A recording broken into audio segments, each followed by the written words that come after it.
Hello, my spooky darlings, and welcome to Streams and Screams, the online web show thing in which I watch a movie that is now streaming online and I tell you about it. Today we are going to talk about No One Will Save You, which is written and directed by Brian Duffield, who did a little movie called Spontaneous, which is absolutely charming. It is a teenage genre rom-com about a couple of kids falling in love while teenagers for some reason are just spontaneously exploding. Check it out, it's great. But speaking today about No One Will Save You, this is a really fantastic, cool little film.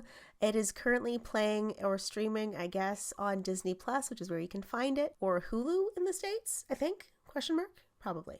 It stars Kaitlyn Denver as a young woman who is kind of an outcast in her small town for reasons that are slowly revealed through the film. And of course, living in this absolutely gorgeous house that I want to have for myself. But her world is shaken when she has a rather large group, an invasion essentially of extraterrestrials that come to her hometown and her home specifically, as well as other places in the town, and wreak their havoc. It's a really great concept in that it's essentially a home invasion movie with aliens.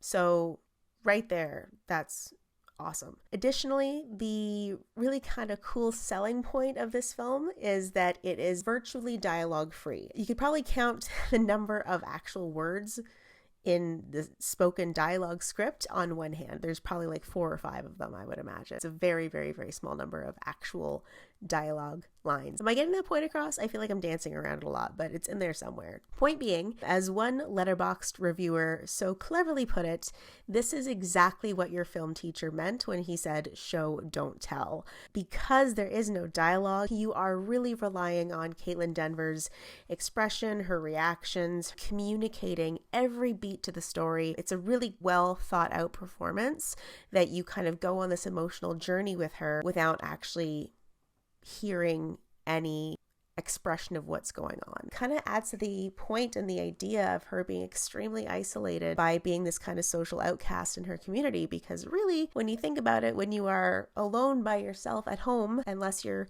doing something like this and talking to a camera for reasons, you're pretty much just sitting there in silence most of the time. You really don't have that opportunity to communicate verbally with anything or anyone unless you also have like a dog or a cat that you talk to often. It's that sense of isolation, of being rejected by everyone around her and not really welcome anywhere she goes. Like I mentioned earlier, the house is phenomenal. The production design of this film is beautiful. There's so many little precious details that make this house feel so lived in. Like it's not just part of a set, like you just walked into someone's life and everything's already there. A lot of the look of this film is also very kind of vintage, retro inspired aesthetic when it comes to the costume design for Brynn specifically, as well as her home. You get the sense that she really is kind of trapped in her own past, which is a theme throughout the film, believe it or not. So the creature design or the alien design in this film is also really on point. It's based on drawings from the 1950s, I believe, from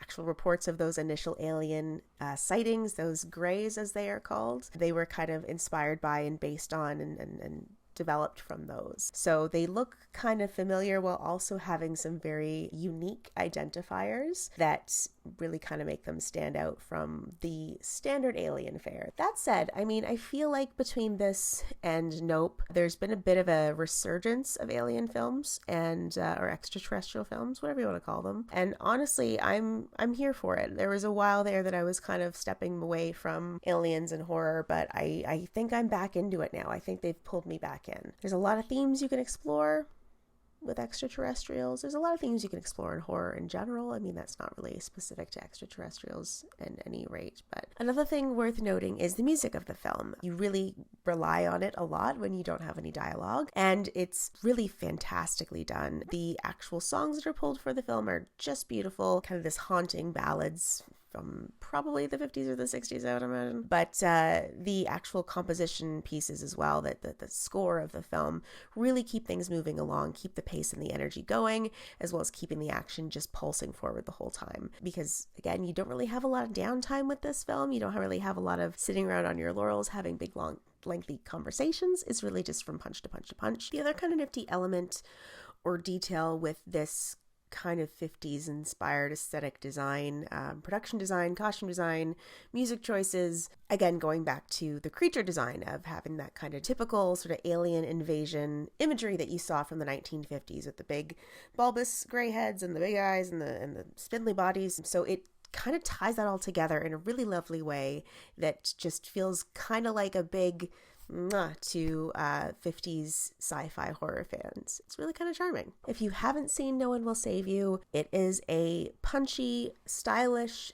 clever little alien invasion, home invasion.